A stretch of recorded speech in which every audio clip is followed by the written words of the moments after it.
এই দাঁড়াও দাঁড়াও দাঁড়াও, যা তোর লেগে নৌকাটা ছেড়ে দিল। কি রে তুই ওইভাবে কি দেখছি? ওই মেয়েটা কি, খোলা চুল, মিষ্টি হাসি, পরীর মতো দুটো চোখ। তোর পরি তো উড়ি গেল, আর একটু আগে আসতে পারলে না? এই নৌকা ঘুরাও নৌকা ঘুরাও, পাগল হয়ে গেছে নাকি? ওপারে পছন্দের আগার নৌকা ঘুরে। ছি, আর একটু আগে যদি আসতাম। সব তোর লেগে। হ্যাঁ আমি ক্যারেম খেল শুনু যে। একটু দাঁড়া, আবার নৌকা ঘুরবে। এখন আমি কোন দিকে খুঁজবো? তোর পরে উড়ে গেছে, ওকে হাত ধরতে পারবি না। ভাই একটু লাল জামা পরে একটা মেয়ে কোন দিকে গেল বুঝতে পারবেন? লাল জামা পরা একটা মেয়ে বাস স্ট্যান্ডে যাওয়া বলছিল, আমি নিয়ে গেলাম না, সঞ্জু নিয়ে গেল। ওই দেখতে পরি। শুনছো, আমার নাম শাহিন। তো কিছু বলবেন? হ্যাঁ, যা বলবেন বলুন। আমি তোমাকে ভালোবেসে ফেলেছি। মানে আমাকে চেনেন না জানেন না, ভালোবেসে ফেললেন? চিনবো না কেন? কিছুক্ষণ আগেই তো আমি তোমাকে নৌকায় দেখলাম। আচ্ছা, আপনি একটা মেয়েকে প্রথমবার দেখিয়ে তার প্রেমে পড়ে গেলেন? এরকম দিনের কতজনের প্রেমে পড়েন শুনি? না না, তুমি যেরকম বলছো সেরকম ছেলে আমি না। তাহলে কেমন ছেলে? যে প্রথম দেখায় কাউকে ভালোবাসা যায় নাকি? কিন্তু এখন বুঝতে পারছি যে প্রথম দেখাতে কাউকে এতটা ভালো লাগতে পারে, যতটা ভালো লাগলে তার সাথে সারাটা জীবন কাটানো যায়। কটা মেয়েকে প্রপোজ করেছেন এর আগে? জীবনে প্রথম তুমি। আচ্ছা, তোমার নাম কই বললে না?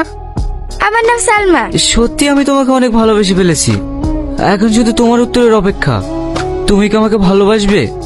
আমি তার প্রথম দেখে বিয়ে পড়তে পারছি না, আমার একটা দিন সময় লাগবে, ভেবে আপনাকে জানাবো। আচ্ছা ঠিক আছে, আমি কালকে এই সময় আবার আসবো।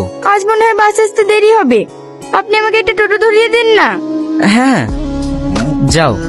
আসলে আমি আজ আমার লাঠিটা হারিয়ে ফেলেছি, আমাকে একটু রাস্তাটা পার করে দিন না। লাঠি হারিয়ে ফেলেছো মানে?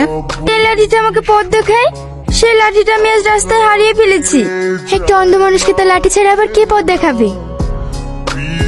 তুমি অন্ধ? কেন, আপনি বুঝতে পারেননি? তোমাকে দেখে তো মনে হয় না যে আমি অন্ধ, তাই তো? না। আসলে ছোটবেলায় একটা অ্যাক্সিডেন্টে আমি আমার চোখ হারাই, অনেক ডাক্তার দেখিয়েও ঠিক হয়নি, আর মনে হয় হবেও না।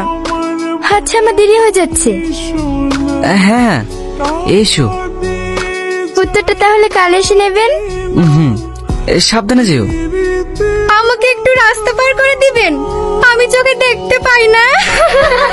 যখন বললাম আমি অন্ধ, বেচারার মুখটা দেখার মতো ছিল। ইস, বেচারা তোকে কত শখ করে প্রপোজ করলো, ওকে না ঘোরালেই পারতিস। আমার এসব প্রেম টেমের উপর একদম বিশ্বাস নাই। আরে পাগলা, প্রেম না করে কি করে বুঝবি প্রেমে কত মজা?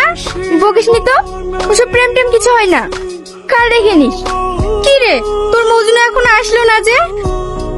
দেখলি তো ভালোবাসার অবস্থা, যেই শুনেছে আমি অন্ধ আর অমনি পালিয়েছে। দাঁড়া দাঁড়া আসবে, আর একটু অপেক্ষা কর। ও আর আসবে না, সব ছেলেরা এক।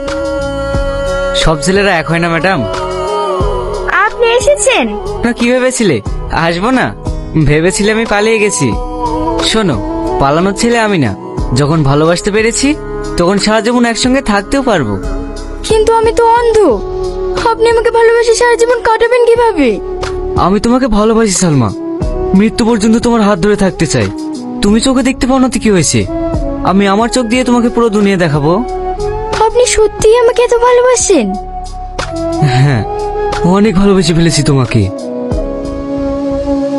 সত্যি আপনার মতো মানুষ হয় না। চলো সালমা। কোথায়? আমার চোখ দিয়ে দুনিয়া দেখতে। না না, ও কোথাও যাবে না। মাহি, তুই এইভাবেই অচেনা ছেলেটার সাথে চলে যাবি? ও আর আমার কাছে অচেনা নেই রে, চলুন। আপনি নয়, তুমি। চলো। তুমি এসছো কেন? বাড়িতে অন্য কেউ নাই? ও কিছু হবে না, এসো। ভালো আছো বাপ? হ্যাঁ চাচিমা। তুমি হয়তো আমাদের ব্যাপারে সবই জানো বাপ। বুড়ি ছোট থাকতে বুড়ির আব্বু মারা গেছে, আমি খুব কষ্টে বুড়িকে মানুষ করেছি। চেয়েছিলাম ও বড় হলে একটা ভালো ছেলের সাথে ওর বিয়ে দেবো। তোমার কথা আমি অনেক শুনেছি বাপ, তুমি নাকি অনেক ভালো মানুষ। ওর সাথে আমার মেয়ের বিয়ে হলে আমি অনেক খুশি হব। শাইনের ব্যাপারে হয়তো আপনি ভালো করে জানেন চাচিমা। ছোটবেলায় ওর বাবা মা মারা গেছে, ও আমাদের কাছেই মানুষ। এখন পড়াশোনা করে চাকরি বাকরি পেয়ে নিজে নতুন বাড়ি করেছে। দেখবেন ও আপনার মেয়েকে অনেক ভালো রাখবে। আপনি কোনো চিন্তা করবেন না চাচিমা, আমি সালমার কোনো অযত্ন হতে দেবো না, সারা জীবন ওকে আগলে রাখবো।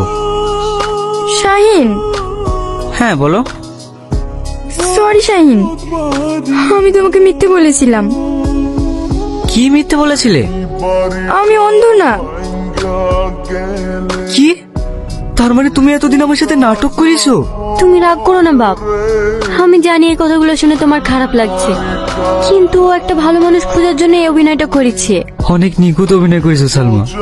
আমার ভুল হয়ে গিয়েছে, কিন্তু আমি চোখে দেখতে পাইছি না। তুমি খুশি হওনি বলো? সালমা, তোমার প্রতি আমার এখন যতটা ভালোবাসা আছে ঠিক ততটাই ভালোবাসা ছিল তুমি অন্ধ জেনেও। তোমার প্রতি আমার ভালোবাসা কোনোদিনই কম হয়নি। তুমি আর রাগ করে থেকো না বাপ, বুড়ি তোমাকে কষ্ট দিতে চাইনি। এতে আবার খারাপ লাগার কি আছে চাচিমা? সালমা চোখে দেখতে পাই তো ভালো কথা। ওসব কথা বাদ দিয়ে চলেন দুজনে বিয়েটা ফাইনাল করে ফেলি। বলেন চাচিমা, দিনটা কবে ঠিক করা যায়? সামনে 17 তারিখে একটা ভালো দিন আছে, ওই দিনে দুজনে 4 হাত এক করে দেবো। এতদিন পর তাহলে আমাদের অপেক্ষা শেষ হলো বলো? চুপ করো তো, এত মানুষের মধ্যে লজ্জা লাগে না? নিজের হাজবেন্ডের সাথে কথা বলতে আমার লজ্জা কিসে? সালমা কি হয়েছে ডাক্তার? সাধারণ ভাষা বলতে গেলে ওনার হার্টে একটা ফুটো আছে। দীর্ঘ সময় সমস্যাটা এড়িয়ে যাওয়ার জন্য এটা অনেক ভয়ঙ্কর পর্যায়ে দাঁড়িয়েছে। ও সুস্থ হবে তো ডাক্তার? যত তাড়াতাড়ি সম্ভব ওনার জন্য নতুন একটা হার্টের ব্যবস্থা করতে হবে। আমাদের হাতে কতদিন সময় আছে ডাক্তার? 1 সপ্তাহ, 1 দিন অথবা 1 ঘন্টাও হতে পারে, এতে বেশি সময় নেই। যত তাড়াতাড়ি সম্ভব ওনাকে অপারেশন করাতে হবে। তাহলে আপনি আমার হাত দিয়ে ওকে বাঁচান। না না, এটা কোনো মতে সম্ভব না। কেন সম্ভব না? একজনকে বাঁচাতে গিয়ে আমি আর একটা সুস্থ মানুষকে মেরে ফেলতে পারি না। আপনি আমাকে ক্ষমা করবেন মিস্টার সাহেব, আমরা রুলসের বাইরে কিছুই করতে পারবো না। সালমার কি হয়েছে বাপ? ডাক্তার কি বললো? ও সুস্থ হয়ে যাবে তো? সালমার কিচ্ছু হবে না, ও সুস্থ হয়ে যাবে। তাহলে তোমার চোখে পানি কেনে? ও এই অবস্থা আছে তো তাই দেখি খারাপ লাগছে।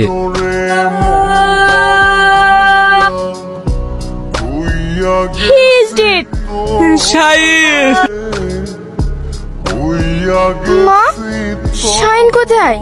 ও একটু ব্যস্ত আছে, তুই বাড়ি চ, পরে ঠিক আসবে। সালমা, শাহিন আর নেই। আশা করছি তুমি অনেক ভালো আছো সালমা। তোমাকে তো কথা আমি রাখতে পারিনি, আমি তোমার পাশে থাকতে পারিনি, আমাকে ক্ষমা করে দিও।